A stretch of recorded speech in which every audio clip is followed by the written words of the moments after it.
नमस्कार दोस्तों, इस एनसीईआरटी सीरीज में आप सभी का बहुत बहुत स्वागत है। आज मैं लेकर आया हूं क्लास 6 विषय भूगोल ज्योग्राफी का अध्याय 6 जिसका नाम है पृथ्वी के प्रमुख स्थल रूप।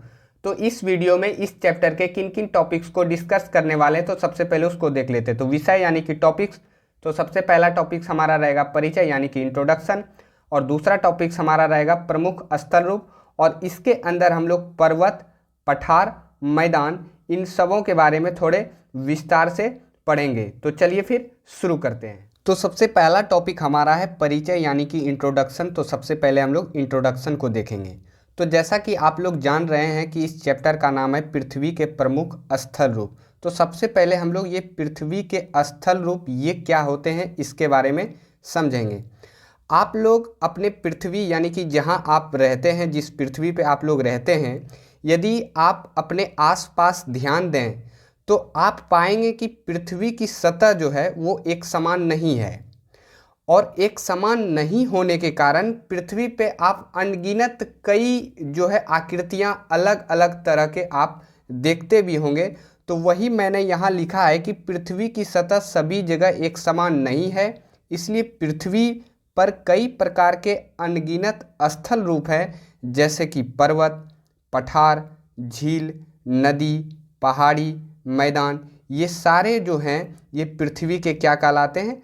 स्थल रूप कहलाते हैं। स्थल का मतलब होता है यानी कि एक तरह से हम लोग कह सकते हैं भूमि, और रूप का मतलब होता है आकृति, यानी कि हम लोग भूमि पे यानी कि पृथ्वी के भूमि पे जो भी अलग अलग तरह की आकृति को देखते हैं उसी को पृथ्वी का क्या कहा जाता है?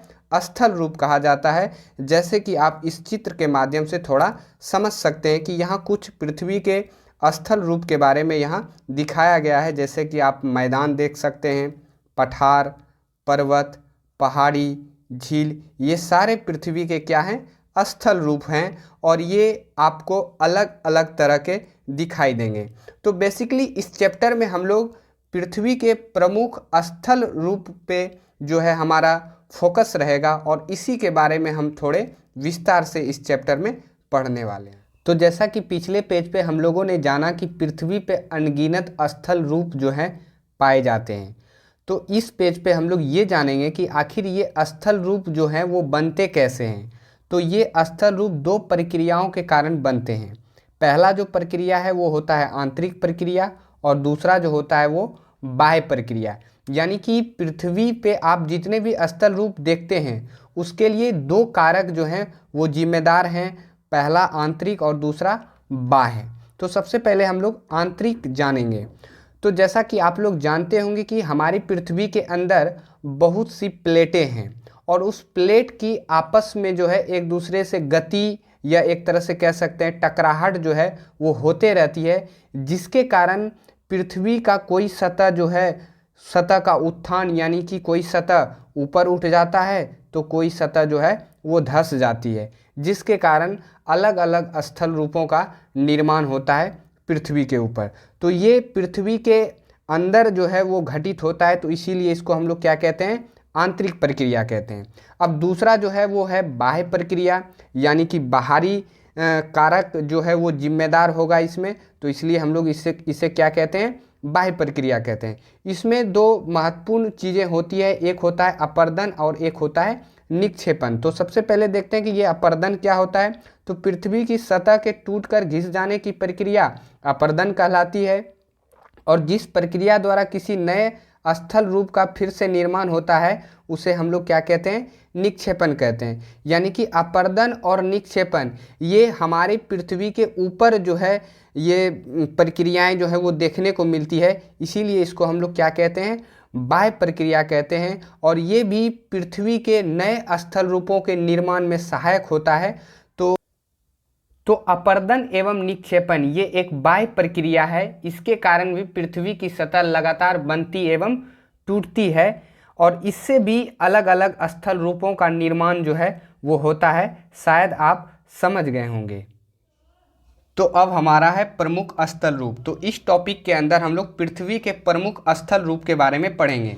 वैसे तो आप लोग जान रहे हैं कि पृथ्वी पे कई अनगिनत जो है वो स्थल रूप पाए जाते हैं, लेकिन यदि पृथ्वी के प्रमुख, यहाँ आप इस शब्द पे थोड़ा सा ध्यान दीजिए, यहाँ प्रमुख स्थल रूप बोला जा रहा है। तो प्रमुख स्थल रूप के तौर पे पृथ्वी के स्थल रूपों को बांटें तो हम 3 प्रकार से बांट सकते हैं, जो कि पहला स्थल रूप होगा हमारा वो होगा पर्वत, दूसरा होगा पठार और तीसरा होगा मैदान। तो इन्हीं 3 के बारे में हम लोग बारी बारी से आगे जो है पढ़ने वाले हैं। तो सबसे पहले हम लोग पर्वत जो एक महत्वपूर्ण स्थल रूप है पृथ्वी का, तो इसके बारे में पहले जानेंगे। तो पृथ्वी का वह स्थल रूप जिनकी ऊंचाई 1000 मीटर से अधिक और सतह पर सर्वाधिक ढाल हो तथा सबसे ऊपरी भाग चोटी के रूप में हो, उसे पर्वत कहा जाता है। तो सबसे पहले हम लोग पर्वत जान लेते हैं कि आखिर पर्वत जो है वो किसे कहा जाता है। तो यहाँ बोला जा रहा है कि जिनकी ऊंचाई जो है वो कितनी हो, तो 1000 मीटर से अधिक हो, और जिनका जो सतह हो वहाँ क्या हो, सर्वाधिक ढाल हो, और तथा सबसे ऊपरी भाग जो हो वो चोटी के रूप में हो। आप थोड़ा इस चित्र के माध्यम से समझ सकते हैं। जैसा कि आप यहाँ एक पर्वत देख सकते हैं, ये जो आप देख रहे हैं ये पर्वत का एक तरह से चोटी कहलाता है, और यहाँ का चोटी जो है ये चोटी है, और यहाँ आप देख सकते हैं किस प्रकार से सर्वाधिक ढाल है, और इस पर्वत की ऊंचाई जो होती है वो 1000 मीटर से अधिक होती है।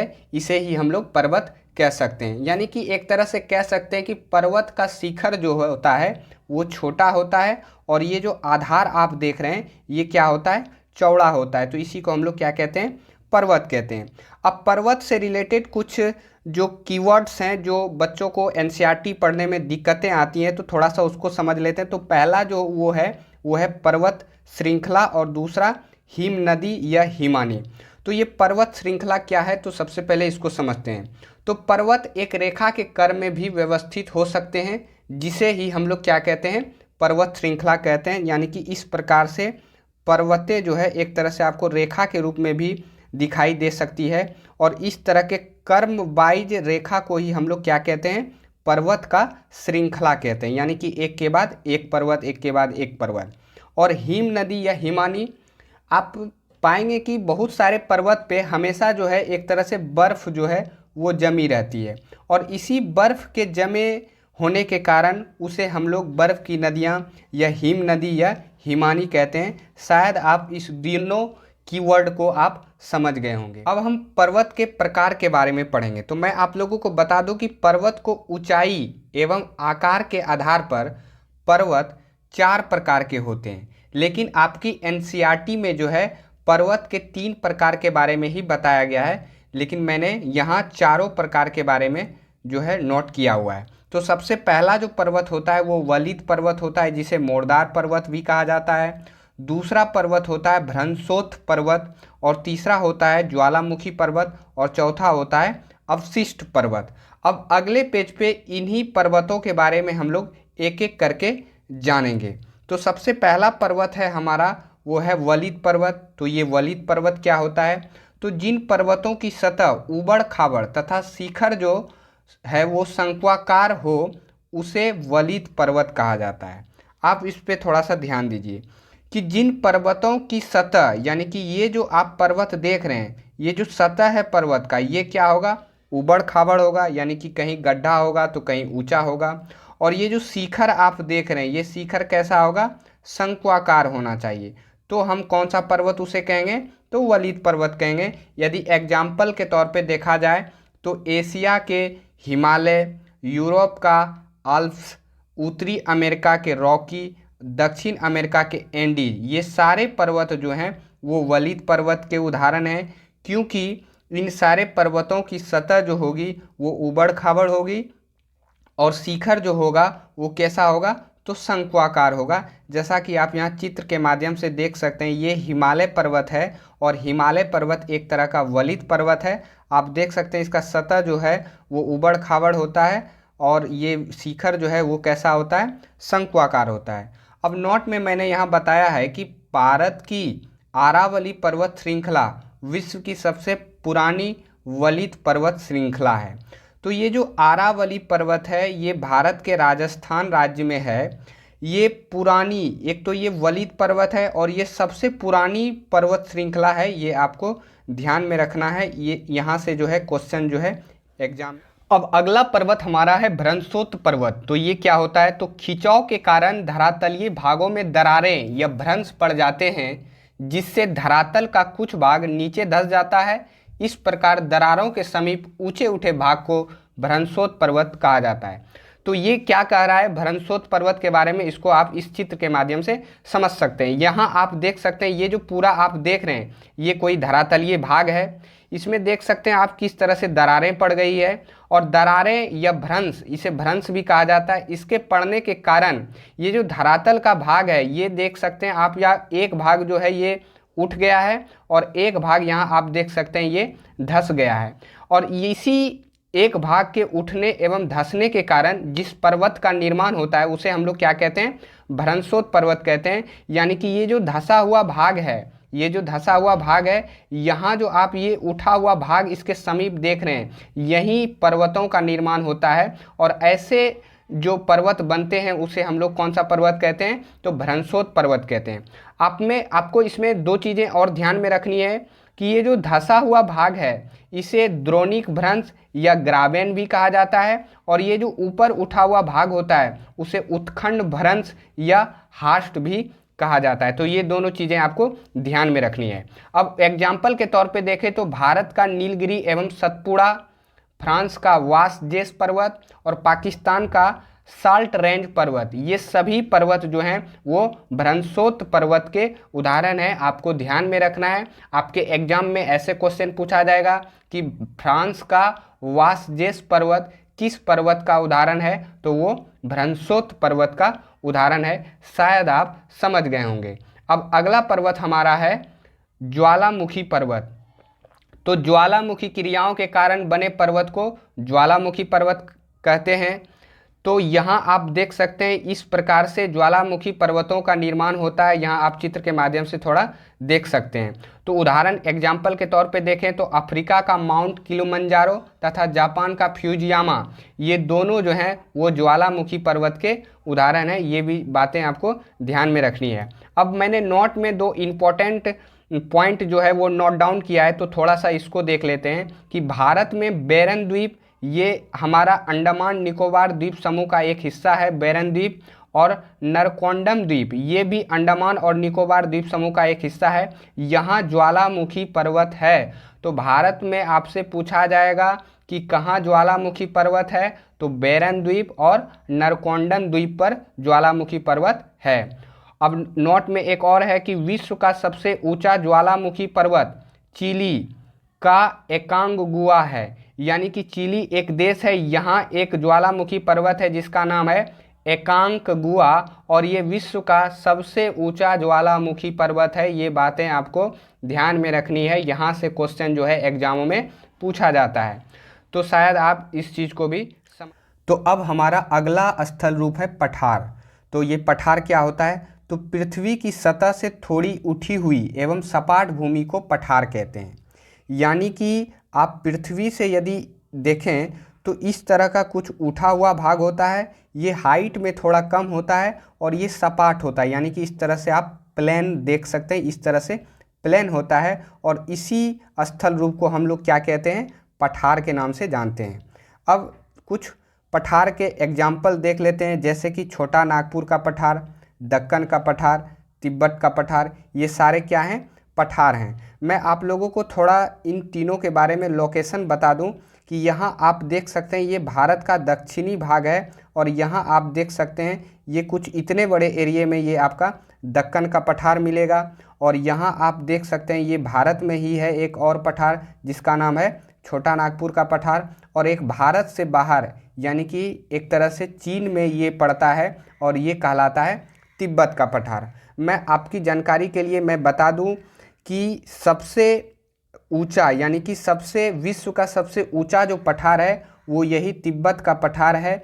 इसकी ऊंचाई आपकी NCERT में 4000 से 6000 मीटर तक जो है वो बताया गया है। यानी कि माध्य समुद्र तल से यदि तिब्बत पठार की ऊंचाई देखें तो वो कितना पड़ेगा, 4000 से 6000 मीटर तक।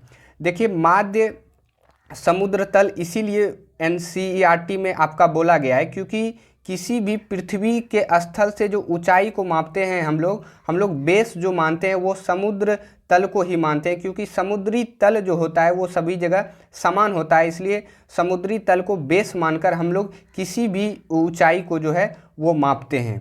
तो शायद आप समझ गए होंगे। अब आपको थोड़ा सा ध्यान रखना है कि यदि पूछे कि भारत का सबसे बड़ा पठार या सबसे ऊंचा पठार, तो आपको ध्यान में रखना है वो है दक्कन का पठार। तो विश्व का सबसे ऊंचा पठार तिब्बत का पठार, भारत का सबसे ऊंचा पठार तो वो है दक्कन का पठार, जैसा कि आप यहाँ देख सकते हैं।